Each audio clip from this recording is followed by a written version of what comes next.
The final product that you can go through is the company operating report. I've already gotten several clues about the big picture of what I'm going to find in the company operating report from that summary of operating statistics in the footwear industry report. But nonetheless, this is going to give me a chance to drill down and see a lot of the details. This is where I might spot some nuances in what I'm doing right or wrong in my company operating. In the practice round, there's just not enough history for the results to be very dramatic, but still something you want to spend some time going through carefully. So this talks about your capacity, any upgrades. You can see that Company A bought some upgrades. This is just going to give you a look at the investment. It's also going to see what you're claiming for depreciation, and that's going to show up in the income statement. Something to think about there. I do pay attention to this. My productivity and for my workers went up slightly. That's good.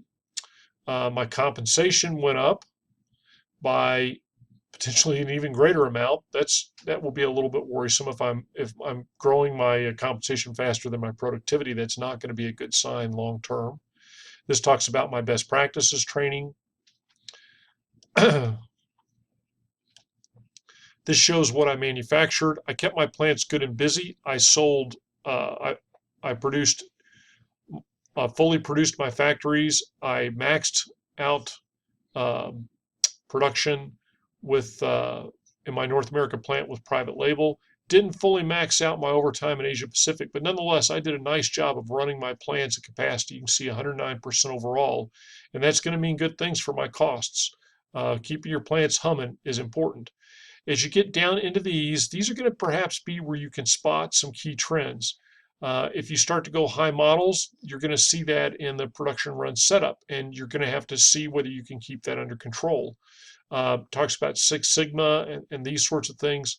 You've already gotten a chance to look at these, how you compare against the industry in the footwear industry report, but there is benefit in taking time to go through these in detail and understanding them. Next is the distribution and warehouse report. This is going to tell you how many shoes I have available. If I have surplus inventory, and you can see here, I have a little bit of surplus inventory in 2 of my 4 regions. Not a big amount, but nice to know. Remember that those shoes are going to automatically lose a star as I go into next year. If I was looking at Team E's results, and I'll just do that real quickly, you can see they're going to have a lot of shoes. I have a lot of shoes in North America. I had a shortfall in Europe, Africa. That really hurts. I had more demand there and I didn't ship to fill it. I have lots of shoes in Asia Pacific, and I had just the perfect amount in Latin America. So this is the hickey that's going to hurt, if you will, as I go forward into next year. This gives you an important look at what you did in terms of how much you paid per tariffs. And so that might give you a hint as to whether I did a good job as we get into the exchange rate fluctuations. This is going to show you how much benefit or pain I got from the exchange rate fluctuations. Inventory clearance is more history.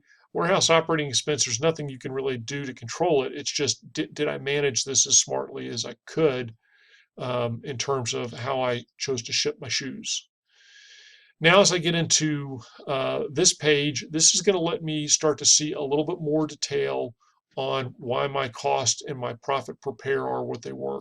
This is a nice graphic that shows me where is my marketing money going.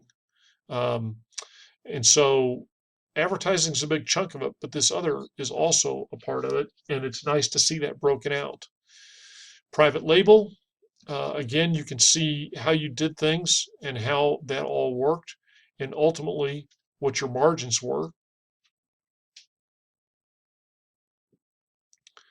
So these 3 pages that we've already looked at, in a sense, I've seen the top line data for most of this already, but this is going to allow me to drill down. So as you get more into the simulation and you're able to start performing at a higher level, if you will, you're able to put more things into your thinking cap, so to speak. This is going to be a product you're going to spend some time with to figure out, do I have this thing optimized? Because you can see if you can figure out how to save $1 per shoe, well, given that you're selling 6 to 10 million shoes, Saving $1 per shoe is a big deal in terms of your profits. Next come the two financial statements. The income statements, again, give you a good breakdown of performance as to what your profit margins were in each of your segments. Need to scroll up.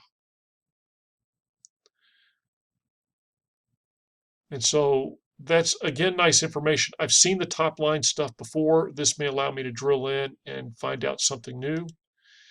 And then lastly is my balance sheet. You can see that I have no cash on hand, which means I had to take an overdraft loan, but frankly, a very small one. I only missed it by a little bit, only 292,000. So that's not bad, to be perfectly honest. But that's why I try to keep around 10 million in cash so that I don't have to have overdraft loans. You can see that the overdraft loan itself is actually a pretty high interest rate, relatively speaking. Come over, I began with that much cash. I ended with that much cash, which is to say next year I'm going to have to pay a little bit of attention because I need to boost some of my cash. Here it tells you what I have outstanding and what I'm paying on them. This gives you my credit rating. You can see because I didn't declare any dividends, I didn't have to pay any dividends. And this is also going to show you what I spent on stock repurchases or how much money I raised through stock issuances. So by getting this right, you can save yourself a little bit of money, but it's not going to make or break your company. Well, I want to stop that. It won't make your company. If you goof that up, it can really hurt your company. So now I've gone through the three major products. I've done how we did, why we did. I'm probably going to have to go back and look at some finer points now that I've looked at everything. And then you make that important, how am I going to do better? And I contend you want to make most of the decisions offline. So if I've looked at these things, I walk in and I say, next round, I think I want to sell this many models at this SQ rating. I think the price needs to be this. And you're going to go in and you're going to adjust that. I'm going to do this to my advertising.